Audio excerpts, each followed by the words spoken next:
5 million Pinoys may lose their job to AI. So, this is in news po na nasa Philippine Star at mababasa nating lahat. Ito ay isa sa campaign natin dito sa ating community na mapaghandaan talaga yung ating future dahil hindi natin alam kung ano yung mangyayari. But lahat-lahat naman po yung work natin is temporary. Kahit permanent tayo dyan dahil magre-retire tayo, papalisin tayo, papauwiin tayo kung OFW tayo. Yan, since temporary yung ating ginagawa ay maraming challenge sa ating future, hindi natin alam kung ano yung mangyayari. Baka mawalan tayo ng trabaho, magsara yung company.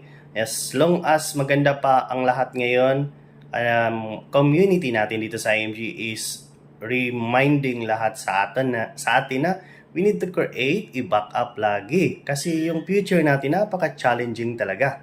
Diba? So, hindi mo alam baka magsara yung company and wala kang backup career, hindi ka nakapag-build ng solid financial foundation, lahat tayo maapektuhan. Hindi lang ikaw but your family na nakadepende sa iyo. Lalo na kung OFW ka, lalo na kung breadwinner ka, lalo na kung marami nakadepende talaga sa iyo. So, start creating a solid financial foundation. Start creating a career na magagawa mo kahit wala ka na sa work mo. So, you need to create a additional income ngayon. Kung maganda lahat pa, may sahod, may income, may trabaho, may negosyo.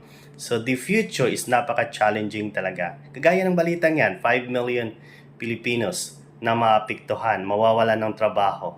And hindi lang yan ngayon na nangyayari. Last year, dito sa atin sa Cebu, sa productions company dito sa MEPS1 sa Lapu-Lapu, and there are almost million na workers na naapektuhan talaga. So, dito sa community natin, tuloy-tuloy tayo nagre-remind na our job is temporary. Kahit permanent tayo dyan, papalisin tayo, magre-retire tayo, then eventually, aalis tayo talaga sa trabaho natin. So, why not create a solid financial foundation ngayon? Create an income, create a career, create a solid, create a future. Ikaw ang magbibuild ng future mo talaga. So, join sa community natin for reminders, for continuous learnings about how to retire, how to prepare for future, and hindi lang din yan na ganyan lang yung ating pag-aaralan dito. So, hindi lang insurance, hindi lang investment. So, anything na gusto mo about your financial future